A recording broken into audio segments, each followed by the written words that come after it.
Hello, everybody. Welcome back to another Cake Eaters Avalanche podcast.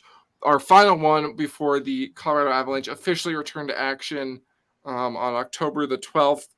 We're just going to give a little bit of a wrap up, have a little bit of fun before things start to get serious yet again and the title defense begins. So, we kind of touched on this last episode. They sent down Maltsev and Bleed, as Blake pointed out. That was mostly for cap reasons, and that was just kind of confirmed today. Maltsev was, however, sent down to the Eagles, and Bleed stayed up. So we do have our opening night roster set. What are your thoughts, apart from the fact that you don't like Anton Bleed? No surprises. They haven't gone with the young guys ever. It's always the vets, and I don't know.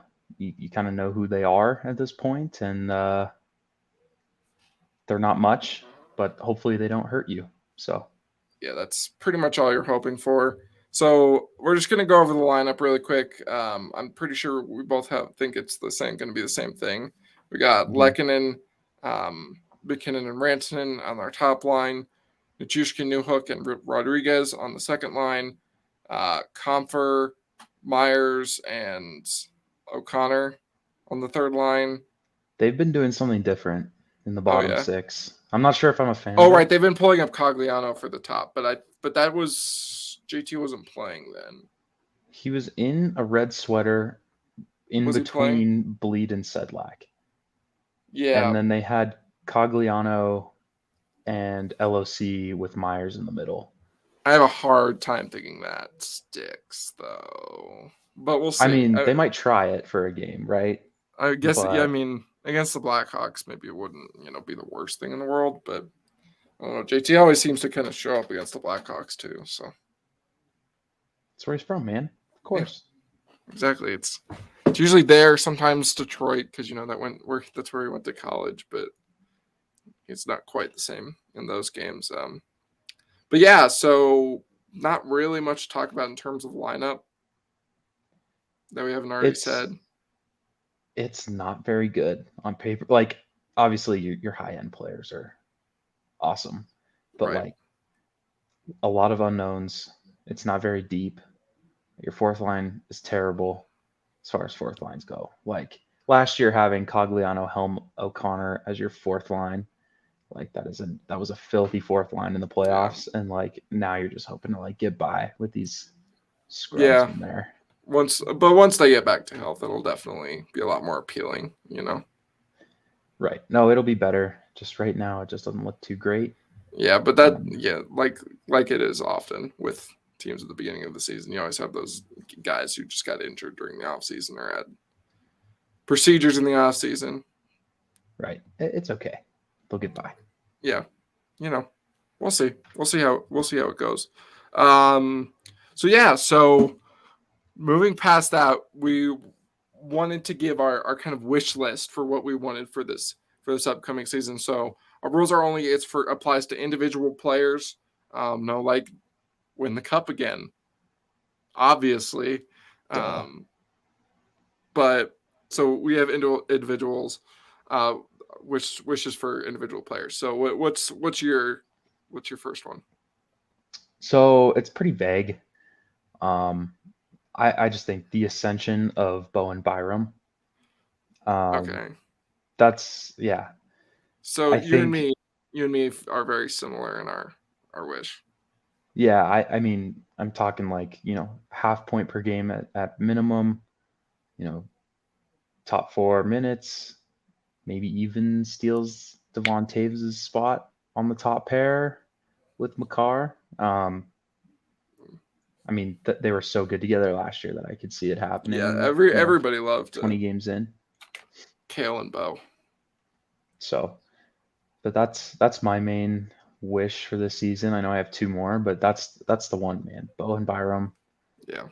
Really ascending, putting his name out there, getting some national attention. I mean, he has none, right? Yeah, he got a little bit after his Stanley Cup Finals, but yeah, he just not as much as he deserves. to Right. say the least.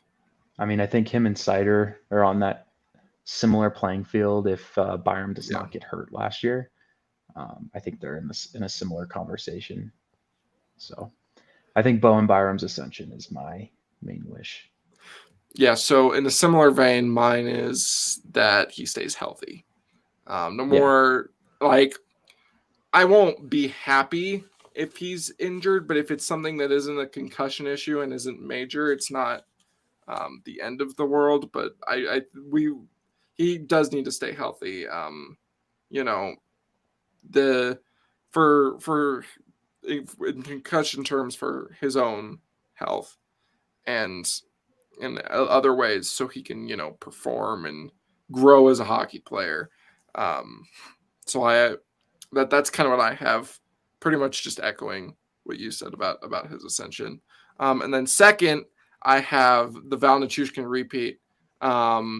He was an absolute monster last year, scoring goals, still being like the best defensive forward in hockey. This one, I wouldn't say it's out of the like. It's not like really like and there's not really an outside chance of it. I wouldn't like say it's extremely likely, but I'd say there's a pretty good chance it happens. I mean, he's a really talented hockey player, and it's not like he was getting crazy numbers or anything last year. His shooting percentage was right where it has been his entire career. He wasn't getting particularly lucky. His PDO was pretty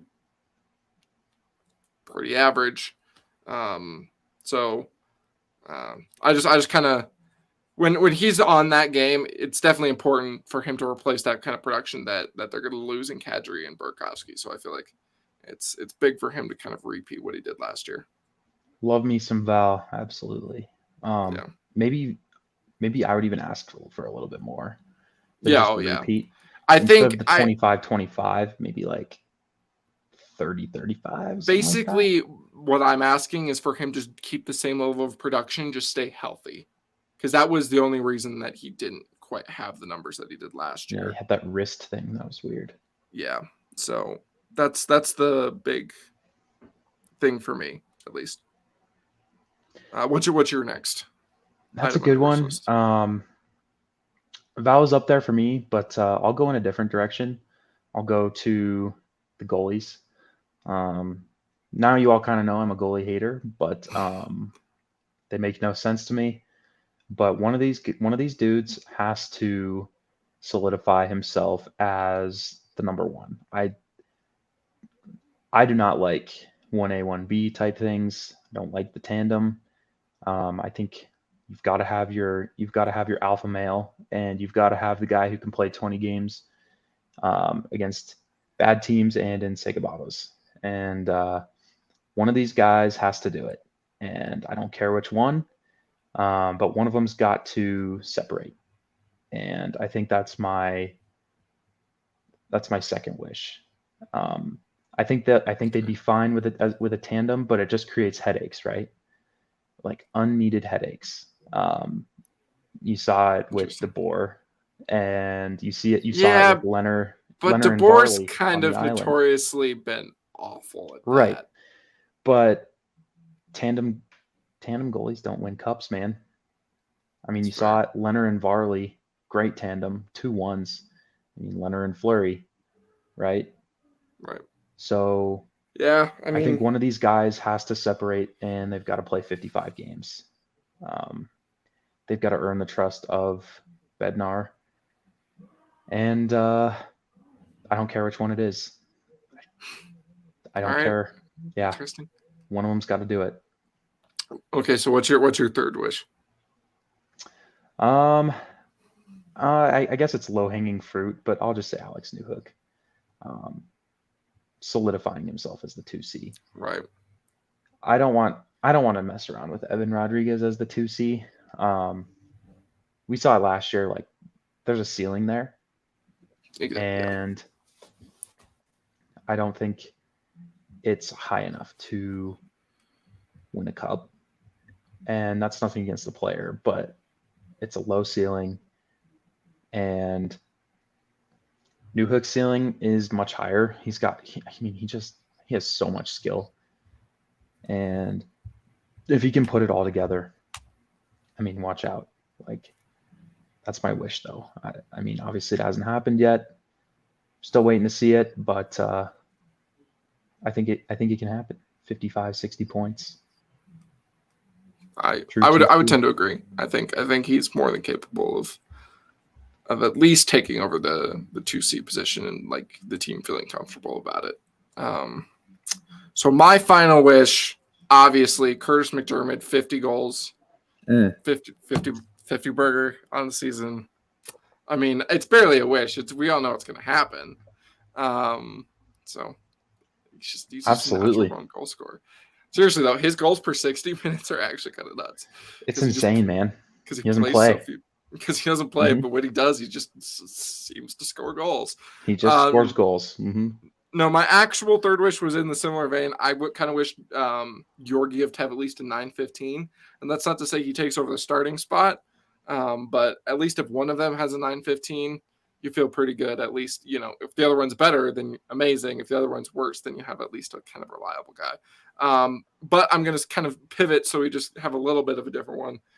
My other wish is that Ben Myers puts up 40 points this year. Kind of establishes himself as like at least a middle six guy, probably a third liner for them. So they know what they have going forward, you know, so they can kind of prepare themselves for like paydays and stuff. I also think he has the capability to, like we talked about, he has the smarts. He has the offensive. He just has enough offensive touch to get it done. And I think even if he doesn't, you know, his defensive game, if he can get that a little bit more consistent, we saw it. It can be good. It's just for whatever reason this preseason it wasn't as good as we've seen before. But Ben Myers getting 40 points would really kind of help bolster the production of this team and get a solid kind of role, solid contributor in that third line where they don't really have one. Right. I mean, you have to think too, like you lost Nicholas Aube-Kubel's 22 points. You lost Tyson Joe / Nico Sturm. That roster spot's, you know, 25 points. Yep. You've got to make that up somewhere. Noted goal scorer. Hey man, he put up a few points. I mean, you lost those points. Puts up the you got to make them up. Yep. If you can't find them, you're not going to be as good of a hockey team. And I think Ben Myers is very important in terms of filling that 3C role. Yeah, especially if he doesn't do well, but with Comfort coming up in a contract year, it's big. You know, then they could just have their middle set, you know, for the next at least few years, and then just kind of be chilling a little bit. So that wraps up our wish list. Now we have a bit of a game. It's mostly just a game for Blake that I came up with. So basically, what's going to happen here is I am going to I'm going to show him the natural stat trick. Hold on. I need to figure out how to get this to work. Natural stat trick cards. I have to guess. Yeah, and then there's like certain criteria for each one. Okay. So we'll see as we go. So here we go. Yeah, I know you don't. There's nothing there yet. Okay. All right. So first slide. So this player played with the Avs from 2019 to 2022. He played with them in that time. Actually, sorry. He wasn't necessarily with the team in that span, but he played with them during that span. He could still be on the team. He could not. So we have his natural stat trick kind of card up here. It's got a Corsi for percentage of 60. Fenwick of very similar number. Goals for percentage of 65. Expected goals for percentage of 64. So this guy was putting up numbers. Got a good player here. Yeah, you have got a good player. Not a lot of minutes though. I will say. Not a lot of minutes. Okay. No, it would appear that way. It would be nice to know like individual goal totals, but individual goal totals. I can find those for you if you. Okay. Well, This is actually, I know this very off the top vague. of my head. Like Okay. how many he scored? You want Yeah. how many he scored? One.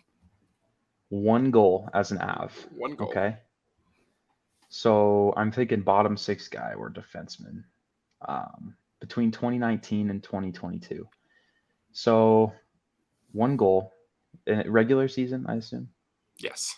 This is all regular season 5v5. Okay. Yep. Between 2019 and 2022. So not a lot of time with the Avs. I'm thinking trade deadline acquisition. I will go. I'm tempted to say like.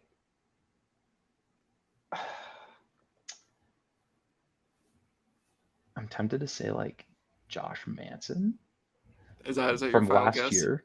No. Okay. Is this for the whole season or is this for? This is just his entire tenure With the Avs. Okay. Yes. So I'm tempted to say Josh Manson. Okay.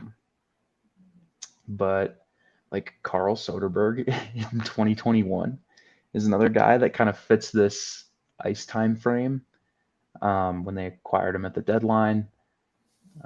Maybe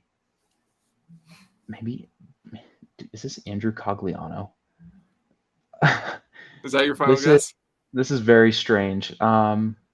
But I don't remember if Andrew Cogliano scored a regular season goal last year. So I'll go Josh Manson. Josh Manson. Unfortunately, it's Jacob McDonald. Wow. Yeah. Dude, like, I think not surprising at all. You kind of just forgot that the dude, remember, he put up like ridiculous possession metric numbers. Like it's crazy, man. He's chaos, and you know what? So are his numbers. He's so good, man. They should play him. Yeah, I'd like to see him as the 7th defenseman this year. Also, he chose the best number, so I don't get it, man. 26 is just one man's opinion. Hey, man, it's a good number. It's a very clean number. Just you look at it, and it just feels nice. It's in your Twitter handle. Okay. Yeah. It's my everything, actually. All right. So now, same category. We could tell this player definitely played a lot more minutes. Yeah. He's got his Corsi for and Corsi against in the thousands, as opposed to McDonald, who was like, he was like barely in the hundreds, if that. Corsi for percentage of 57, and then goals for percentage of 62. This to me looks like Andre Burakovsky, just right off the rip. Really? Okay. Or Kadri, one of those two. Maybe Jonas Donskoy, but I don't think his fancies were that great, if I remember right. Yeah, it wasn't the greatest. I'm already thinking Berkey. If you want the actual total goals scored, I can give you that too. Absolutely, but I also think it would help me a lot if you could say if they're still on the team or not. I feel like that's a giveaway, but I will. Yeah, I just feel like that gives it away too much. Okay. Then you're just kind of picking from, like, there's only so many guys, I mean, good analytics, lots of goals, screams Andre Burakovsky. To me, anyway. To you? Okay. Well, I will tell you he has in this stretch. Hold on, I gotta do some quick math here. Math on air. 85 goals. 85 goals. 85 goals in 3 seasons. Okay. In 3 seasons. Yeah, that sounds about like Berkey to me. Okay, you think Berkey? Yeah, I'll go with Berkey. It's in fact the Big Moose, Mikko Rantanen. Yeah. Yeah. Those goal totals are a bit too rich for Andre's blood. It's been a pretty consistent 20 guy. I think he has about 60. I guess that 168 5v5 goals is a lot of 5v5 goals. Yeah, for a second liner, third liner at points. But yeah, definitely. Your train of thought was pretty solid there.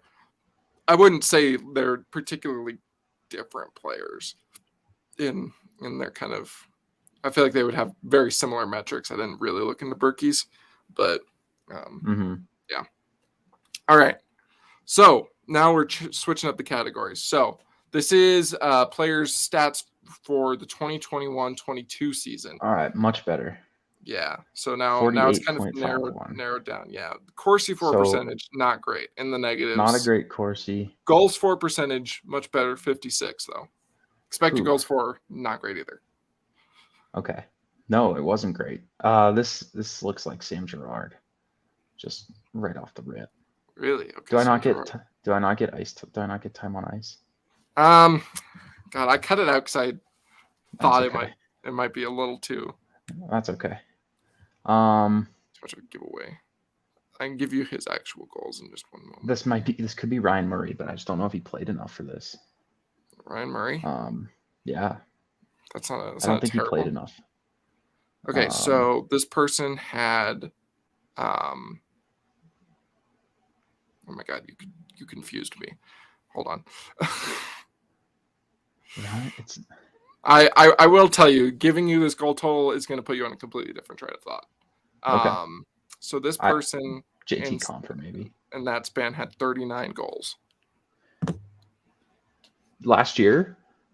Oh shit! And sorry, I was back on the span. 18 goals last year. 18. That is JT Compher.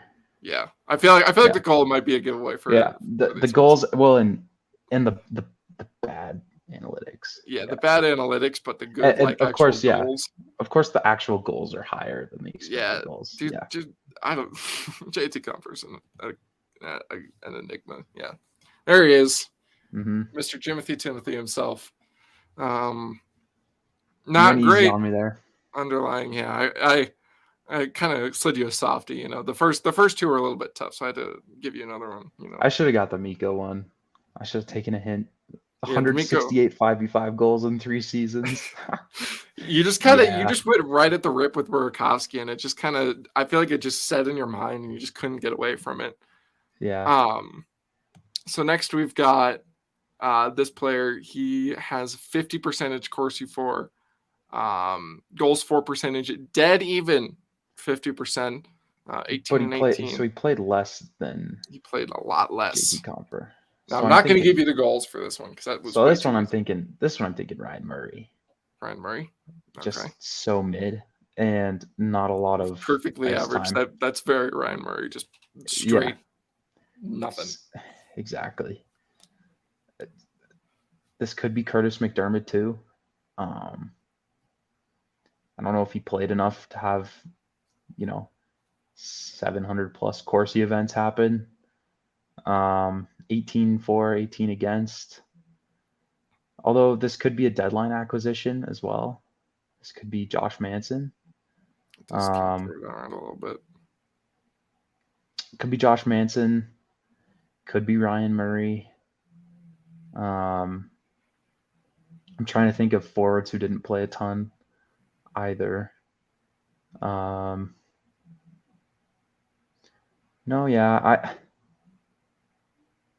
I think maybe this also could be Tyson Jost. It's not a bad guess. I think Nico Sturm. Yeah, could be Nico Sturm. I don't think he played enough with the Avs. I'll just go Ryan Murray. Ryan Murray. Ryan Murray isn't bad. You did get a longer right train of thought. It is Curtis McDermott. I mean, I had to throw him in here somewhere. Come on. I was debating it, but then I saw his goals for percentage was dead even at 50, and I was like, yeah, that's just kind of cool. Not it makes sense. Yeah, it does. It really does. It's a very Kermit scorecard. Although a lot of people would be surprised to know that he's in the positives of Corsi 4. I'm not. But yeah, I mean, so many people would be. Yeah. All right. So now we really up this. Sorry. Yeah, okay. So we really up it here. So this is a player's stats from a particular game in the 2021-22 regular season. Now, if you guess regular season, yes. So this one's the regular season. If you guess the actual game, you get like 5 bonus points in this imaginary scorekeeping thing I'm doing. But the main 15, The main thing is the player here. 1548 of 5v5. Yep. Or is that all? That's 5v5. This is all 5v5. Yep. Okay. 22 for 15 against. Do I get position? I'll tell you he's a forward. Forward. All right. I feel like I deserve this. 1 goal, about 1 expected goal. 22 to 15, 1548 of 5v5. That screams Nazem Kadri to me. Not quite like your McKinnon, Rantanen, and Landeskog 17 minutes of 5v5, but also like a lot of 5v5. This could be Val Nichushkin too. He played a lot towards the end of the year at 5v5. Now, if you want a hint, I can tell you the final score of this game. That might help you a little bit. 2-0. Favor of the Colorado Avalanche. 2-0 Avalanche. Now you're making me remember games from last year. Oh man, 2-0. Well, so the .93 expected goals has me thinking empty net. Okay. Has me thinking this is an empty netter. But I don't know. By the way, that goal for doesn't mean it was his. Was this the game against Anaheim in Anaheim? They won 2-0? I will tell you it is not. Okay. But I am going to have to ask you for your guess now. No. Of the player. No. All right, fine. We're only 28 minutes into this thing. I got time. You're not getting your 5 points then, though. I can't in good conscience. Whatever, dude. Okay, so 2-0. Was it a home game? It was not. All right, that's the last hint I'm giving you about this game. Okay, so it wasn't the 2-0 at the Ducks, the Frankie shutout. Already got a no there. Oh man, what am I missing here? Darcy Kemper shutouts. Dude, I don't remember anything. The 1548 just makes me think like Nazem Kadri. The 1 goal. It wasn't in Calgary because I was 2-1.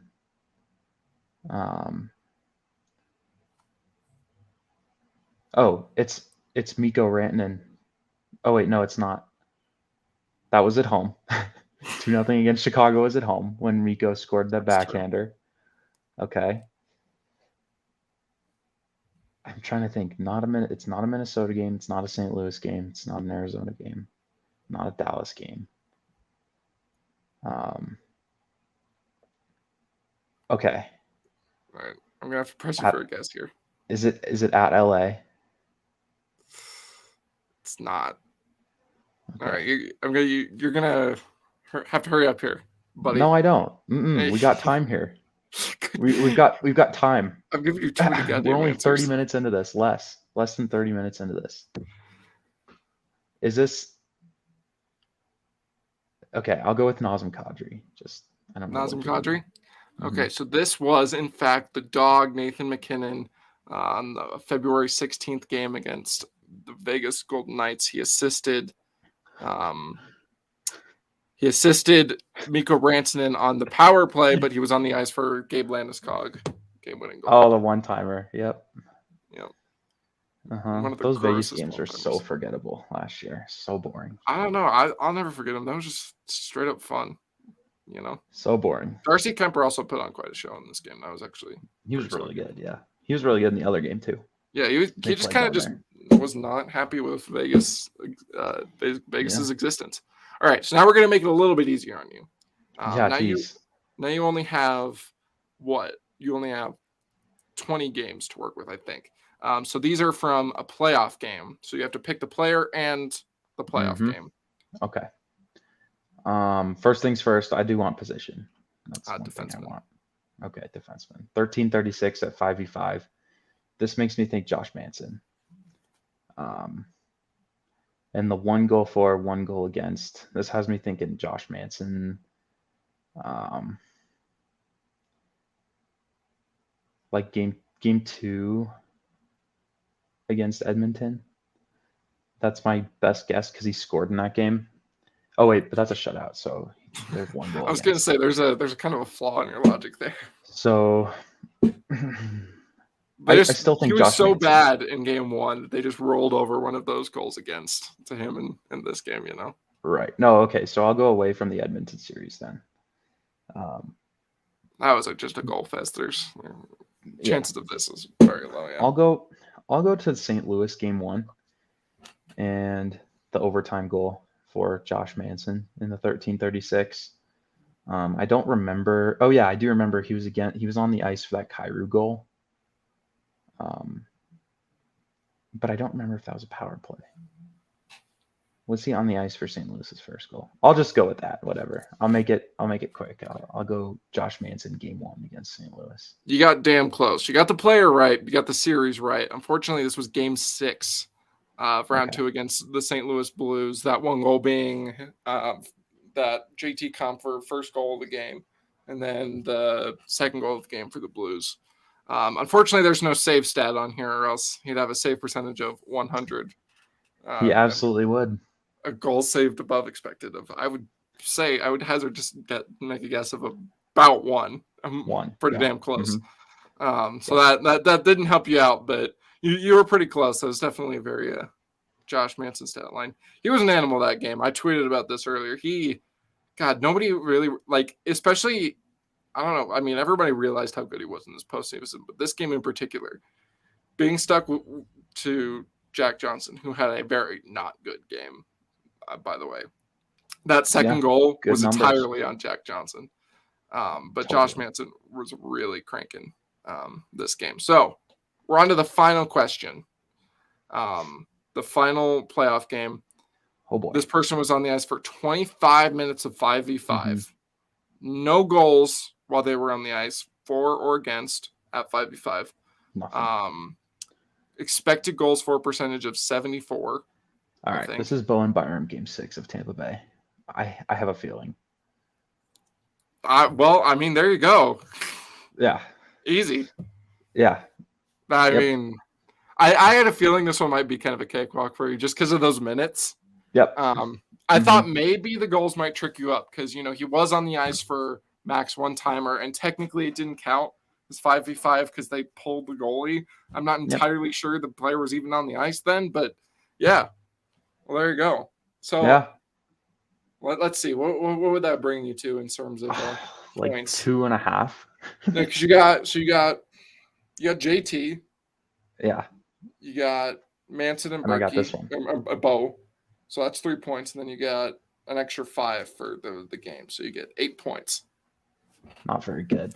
That's a solid showing, you know. Yeah. I kind of threw you into the wolves on the first one. Yeah. We could do some more of this down the road. I do think it's kind of a fun game. Man, it's really not easy. Test your analytics knowledge. It is not easy. I remember we were talking about this earlier. You said it would take about 30 seconds for guesses. That was not the case, especially on that McKinnon one. But it didn't matter because we are only 30 minutes into the show. So yeah, but that does give us plenty of time for our next thing. So we're going to guess who will lead the Avs in certain categories, like goals, points, yada, yada. And we're going to guess the numbers. So, Blake, who do you think will lead the Colorado Avalanche in goals, and how many do you think they will score in the 2022? Nathan McKinnon, 46. Okay. See, I was very confident that you would be going with the dog there. I am going to go pretty chalk. I'm going with Mikko Rantanen, and I'm going to go with 49. I think he's going to be 49. 50. Dude, I don't know if Mikko Rantanen will shoot 49 times. I don't know, man. I have faith in the man. He doesn't shoot it. He should. I think, I said, I think he will more with Landy gone. I think he's going to have more pressure, and I think he's with Berkey gone. I feel like he's going to feel the pressure, and he's going to start really ripping that thing. And when he does, it's going to go in the net because he has a goddamn all-world shot. No matter what kind of shot he's taking, it's a damn good shot. Man, when Nate Dogg is motivated, though. Yes, but sometimes he just gets too cute with the passing. He forgets about passing when he's motivated. That's true. Yeah, he only overpasses when he's already scored twice and he doesn't want to score again. You know, Right. when he's He's a motivated, real like the team player playoffs, like that. right? Like in the playoffs, right? Like he doesn't give a fuck about goals or assists. He just wants to help his team put the puck in the net, and he happens to be best at doing that by scoring goals. So he's a great passer. Don't get me wrong.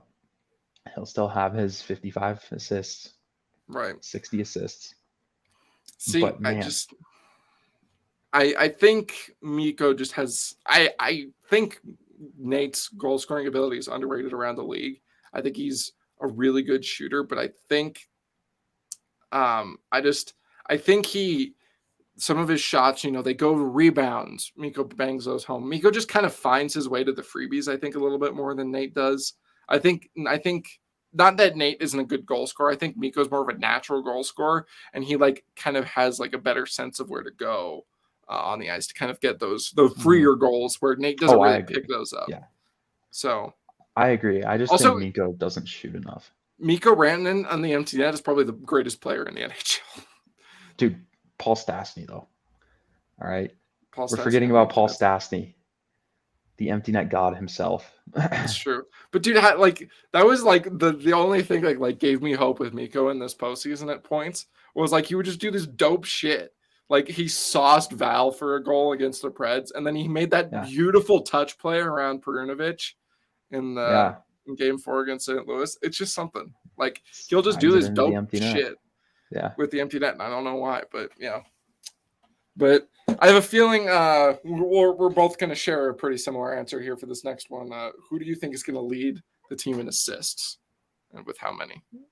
So it's always tight, right, between Nate and Kale Yeah. and Miko, obviously. Um, I'll give the edge to Kale just because I think Nate's going to score a Okay. lot of goals this year. I think Kale will have 65-ish assists. Damn. That's a lot of Yeah, assists. yeah, it's a lot. He had 57 last year in 77 Yeah. games. So Yeah. I am going to go with Nate, which is who I thought you were going to go with. I think, given the fact that I picked Miko to score more goals, I think I and we've talked about this. Nate's just kind of on a different level this year, so I think he might just like put up as many assists as goals, and they might just be like astronomical numbers. He's just such a good playmaker. he's going to go off. His I think passing's good. I think he got a lot of cheap ones last year at the start, especially where he would he was like Ryan Nugent Hopkinsing on the power play, right. like the We should secondary pump it. assist goblin. Yeah. You'd look up, he'd play terrible, and then you'd look up at the end of the night and you'd be like, dude, he got 2 secondary assists on the power play. Yeah, I don't know. I feel like people kind of gave him a bad rap with his play. I Yeah. think people just expected more of like of an animal, and he was just still playing good hockey. He just wasn't playing, like Nathan McKinnon hockey. Yeah. But yeah, And I think that I had to get do you. with, yeah. He kind of I finds think his he's banged up. way to assists like Miko finds his way to goals. Although Kale Yeah. kind of does too. I don't know. I wouldn't be surprised if either of those took it. Oh, I think Nate's going to have 72 assists. Okay. 72 assists. That's a 40 lot of goals. assists, man. Yeah, I can see it. It's again between those three, barring major injury. So Right. I just give the slight edge to Kale because I think Maybe he's gonna have a Arturi special season. Lehkonen just goes off. Dude, I'm so Some here for the 70-point season from Arturi Lehkonen. 70 points, 60 of them are assists. There you go. No, we've got to say good stick Lecky at least 20 times this year. Come on. He's got to score 20. I wouldn't be surprised if he scores 20. He finds his way to goals pretty well too. So that kind of leads us to like who's going to lead the team in points. I kind of already baited my answer. 112 points for Nate. So yeah, I've got Nate around. If I'm thinking 45 to 50 goals, 60-ish assists, probably about 105 to 110 points for Nate. I think Miko will be in at around 100. I think Kale will be in at around 90 to 100, somewhere in that range. Yeah, those are pretty. Yeah. Pretty good. To be expected. You know, those guys are kind of good at hockey. Who would have thought? I know, right? Now we're getting into the fun stuff. Who's going to lead the team in the PIMs, the Pimmies? Who's going to take the most trips to the box, or who's going to take the most major penalties? So, I think I've got I've got Landy. Landy. Interesting. But in the games he plays, like not on a penalty minutes per game. Right. Yeah, I've got Landy. I think okay. You know, he takes a lot of dumb penalties and he also fights. So that's true. I'll go with him. I also honorable mention Curtis McDermott. I think he'll lead the whole season just because it looks like he's going to play, about 50 games, 60 games again. And he had what, around 80 last year, 84, I think. Something like that. He was pretty high up. I don't know if he led the team. He was first. I think he did. He might have been he doesn't take a lot of penalties, but he fights so damn much. He just punches dudes, man. He especially in games with Nick Delorier. Yeah, games against Nick Delorier, you take the over in fights. Unfortunately, he's only going to fight him two times this year. Right. So it's gonna make it a bit harder on him. Let me see. I just want to see. Okay, he did lead the team with 89 PIMs. Gabe Landeskog 78, not very far behind. Yeah. Nazem Kadri 71. Mikko Rantanen with 56. Dude, he takes so many minors. He breaks his stick on people, cross-checking them. It's he's real reckless with the stick sometimes. Go hook in. Yeah, trips people. Trips himself. He just trips everything. Yeah, he falls. People be falling when Mikko steps on the ice. And they get the fall. Not sure what goes on there. Why he takes so many penalties. He should stop. They're all lazy and bad. Come on, Mikko. It's always when he says when he's doing angry Mikko stuff. I feel like I don't think McDermott is a bad guess. I don't know what role they're going to use him in, so I don't know if he's going to get as many minutes. Obviously, Nick Delorier, not going to play him as much. Although, it's one less time maybe. But yeah. I feel like he's an easy answer. I will go with him, but I wouldn't be surprised if a guy like EJ or Josh Manson also took a decent amount of penalties. We've seen Josh Manson have a discipline problem before. We talked about it yesterday, though. I don't think that's going to be as big of a problem in Colorado. We shall see, but I think it'll still be McDermott just because he loves punching people, man. Yeah. He was put on this earth to do one thing, and that was punch people. I agree. I think the Avs kind of so dogs, right? When they're little, right? Yeah. They go around, they bite stuff, right? They're naughty, they piss in the house, they take a dump in the house, right? That was Josh Manson in Anaheim, okay, with his penalties, right? He was like a puppy. And then as soon as he got to Colorado, all the penalties disappeared. Yeah. He took a couple, but everybody takes a couple. I mean, all those dumb penalties just disappeared right out of thin air. Yep. So I think the way he's playing, where it's not like you just go to the corner and be mean, there's some of that obviously in Colorado, but the way they're asking him to play now, there's just not as much room for him to take penalties. They want him playing much faster than he ever has. So I think the support around him keeps him from having to feel the need to take the penalties. Yeah, exactly. Just playing at that pace, you just you don't take as many penalties. So I don't think Josh Manson will be up there. Yeah, I wouldn't be surprised. That's kind of why I said EJ. He dives so much. Eventually, someone's gonna, EJ. I think EJ's angry days are over. He's just got unless he plays Taylor Hall, apparently. Unless someone does anything to McKinnon. Dude, he's towards McKinnon how McKinnon is towards Lehkonen. He is. They all go to bat. They all go to bat for each other, though. So yeah, that's true. I wouldn't be surprised if McKinnon was towards. Dude, Nate will be up there. Yeah, after he won the Lady Byng, he's like, I am never. He's like, what? I am never entering that conversation ever again. I will never, ever, ever win another Lady Byng. I will never, ever, ever, it's ever nuts. be in the mix for it. He's like, I'm gonna win the heart or I'm gonna win nothing, and that's that. You give me the heart, you give me the Conn Smythe, you give me the cup. That's all. Those are the awards that I want. Maybe he gets a Rocket Richard. We'll see. But Art Ross probably more likely, but yeah, either one. Now we're onto the nonsense stat plus minus. I feel like we both. This one, I feel very confident we have the same answer for. So every team has their Ryan Graves, right? Like the plus minus goblin. The Bud Light plus minus. Right, the guy who sucks, but just has you just look up and he's plus 36. So right.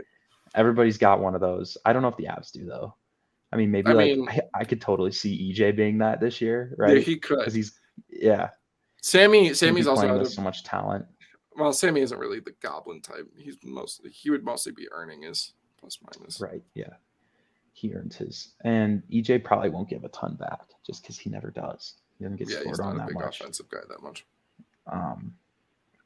So I'll say EJ for my honorable mention, but Devon Toews. Yeah, it's Devon Toews. Come on. Yeah, led the team last year. But it was nuts. He kind of dominated it. He just controls the game. It'll be either him or Cale Makar. That's just him and Cale. They just control the game. Maybe both. We'll see. Oh yeah, I like that answer. I was actually kind of surprised. I thought you might take a flyer on Bo.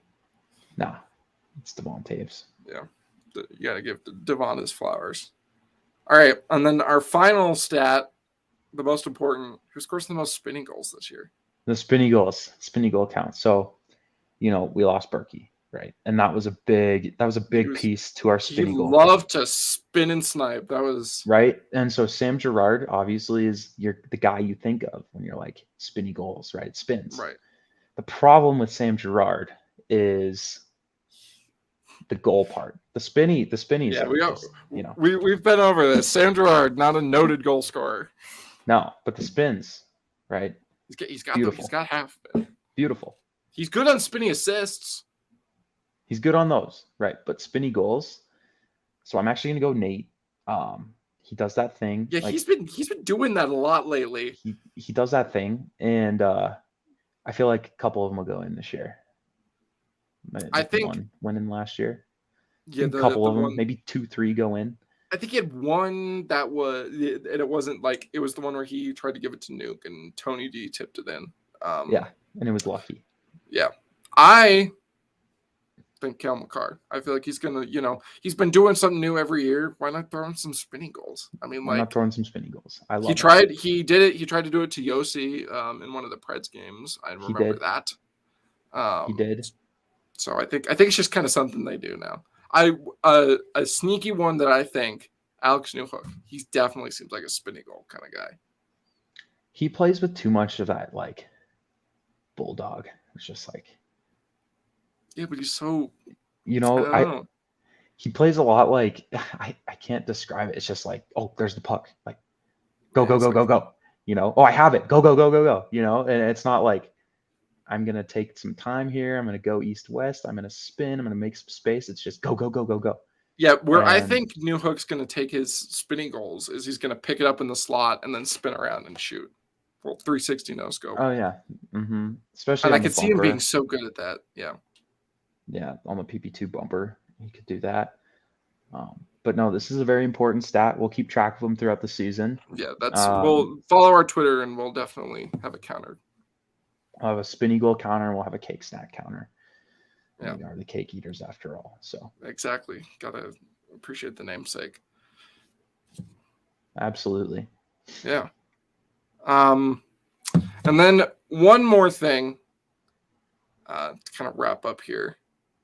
What do we think the final point total for the Colorado Avalanche is going to be as a team?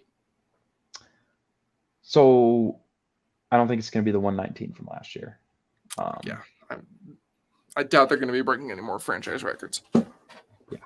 So I'll go with, man. I mean, anywhere between 105 and 115 seems like, yeah, I'll buy it. So I'll just go 109 points. 109 points. I like that. President's Trophy winners. I'm just gonna go 108. Camel car. It's a good number. Love it. Even I think they numbers. win the President's Trophy. Where I it's don't at. think there's a true, besides the Avs, I don't think there's like a true powerhouse in the league this year, which is interesting. I think Yeah, Toronto will contend. I I think I Carolina might. I think Carolina could, just because their division is a little bit weaker. They get to play Yeah, Philadelphia 4 times a year. Granted, the Avs get to play Arizona and Chicago, but we saw that one with Arizona, so who really right. knows?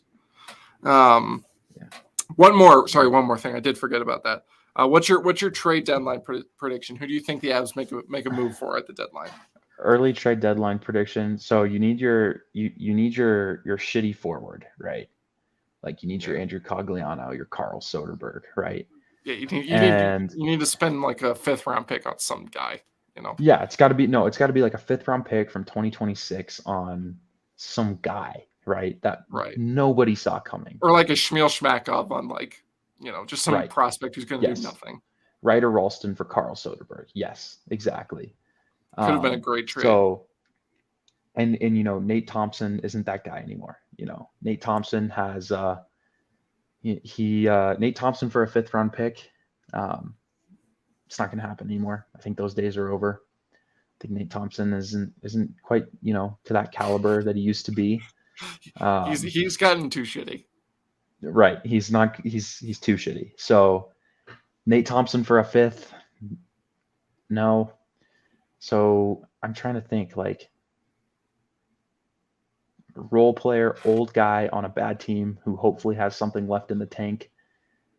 And God, I'm having a hard time. yeah, there's right. You don't think about these guys, right? How about Matt Nieto? Matt Nieto, bring it back. How about you run Matt Nieto back? I wouldn't be too upset about that. Him Why not? or Pierre Belmar, I wouldn't be too upset about. Well, They're both Belmar's on a fine good team, NHL though. players. Yeah, I know. I don't think it's gonna happen. I just think it'd be cool. Yeah.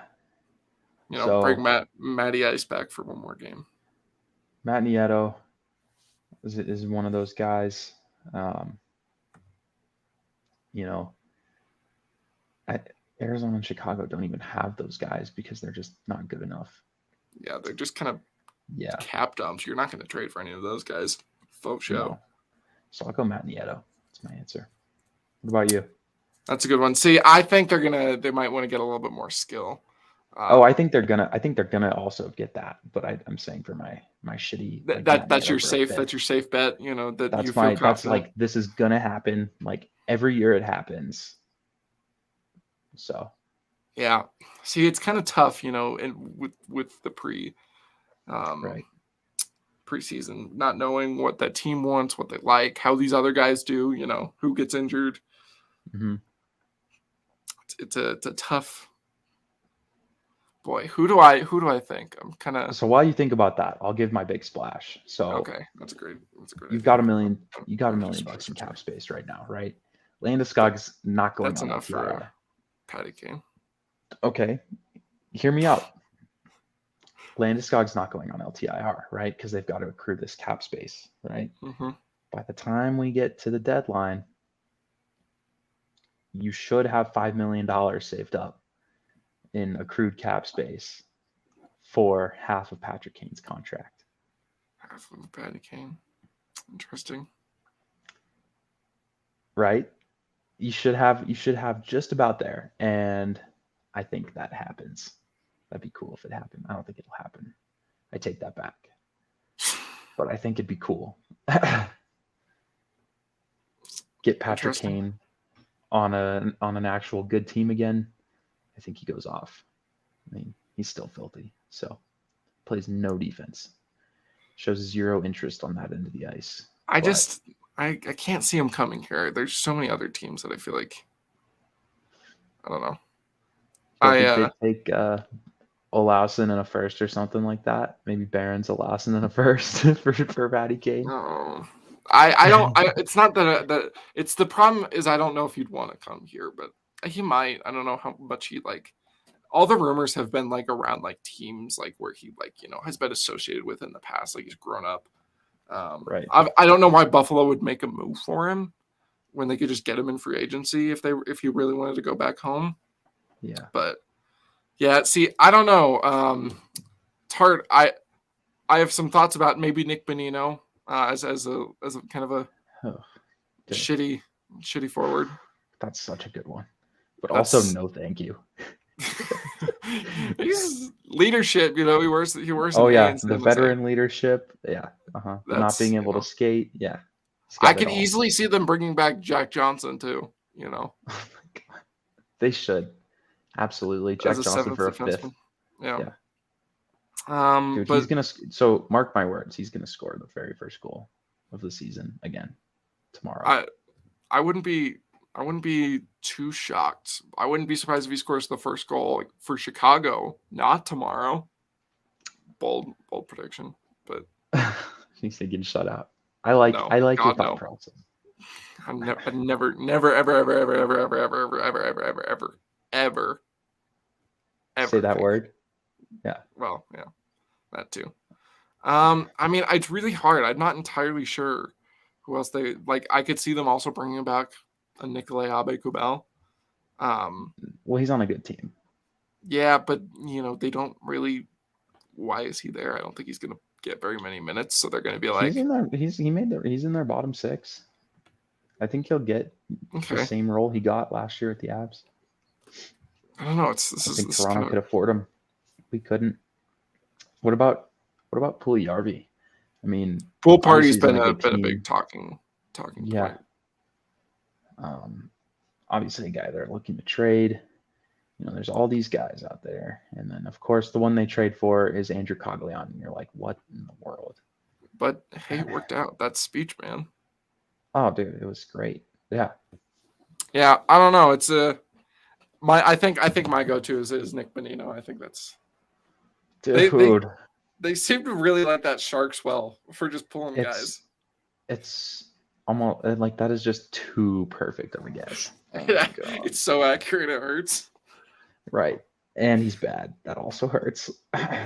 So. Leadership, man. Oh. Trying to think of a defenseman or anything that would maybe but I don't know with this decor unless someone gets hurt. I have a hard time really thinking like they're gonna bring someone in from somewhere else. Patrick Nemeth, that always happens too. I know there's been a lot of talk as far as defensemen go around the Avs. Justin Braun. Yeah. He's on a 1 year, $1 million. He's back in Philly. Yep. You just kind of perfectly fit that. He'll probably just re-sign back there, back in the offseason, and just maybe get him a cup, and there you go. And then you do it again the year after. There you go. Yep. Yeah. I don't know if they would actually do Justin Braun, though, because he pushes no offense at all. I guess Jack Johnson didn't either, and that ended up being fine. But yeah. I mean, as a seventh defenseman when it comes to the playoffs, I feel like they saw Jack Johnson. That works. If someone gets hurt, guess what? We can put this guy in and we'll be just fine. I guess, man. They're not going to get away with that again, though. They're not going to get away with. They're not going to get away with the Jack Johnson in the playoffs, and they're not going to get away with 900 goaltending in the playoffs again. I don't. I agree with the goaltending. Defense, I could see them getting away with because, especially a guy like Justin Braun, he's a lot more solid defensively than Jack Johnson is, and with that decor, there's so much offense from the rest of that decor, depending on who goes down. But I think if a guy like Kale or Devon goes down, I don't think they're going to do much anyways. So, you know. But maybe not a huge splash. The middle six forward. I don't know if they'll go after the Arturi Lehkonen this year. I don't think they have enough. But I do think they will improve the fringes of the roster at the very least. I could see them adding like a winger for the second line, depending on how Newhook does. That's the big thing. I don't think they need one. They've got 4 dope wingers when Landy comes back. That's true. Yeah, and then you just move Erod tier 3C, and then you put him with Myers and Erod, Myers, and Comfort. That's kind of I like that line. It's okay. All the centers. Yeah, it's just a fine third line. All of the centers that our leftover centers will just Yeah, be together. that seems like a high energy line. That Yeah, line could really. all of them trying to be the third forward at once. Yeah, they could. Everyone drop back. Yeah, It'll confuse the it's defense so much. You'll have Cale Makar rushing through the middle. You feed him exactly. Yeah, Cale Makar goals. can just play forward on those shifts. Yeah. Exactly. Mhm. Someone should hire us. We're great at this. We've broken the code. Yeah, but that we're not going to spill all of our genius on today. We got to save some of it for the rest. Finally, getting into regular season hockey, and that Last is one. yep. Last one, and then our next one is a post game pod. Hopefully, Hopefully. in the Winners Lounge. Oh, hopefully in the Winners Lounge. We need to come up with a different name. Someone already took the Winners Lounge. We didn't mean to. I know. The The Winners sack spot. StreamYard. The Winners StreamYard. The Winners StreamYard, exactly. That's where Perfect. Hopefully. Yeah. Hopefully. So I want to be walking home with the dub. I won't get to go to many games, so I need one thing. We've got to give our jersey. Or what jersey are you going with? Oh yeah, this is something we'll definitely be continuing to do. I hopefully, barring some major change, am repping my 2020 All-Star Game Nathan McKinnon. I wore that Game 6 when they wore the cup.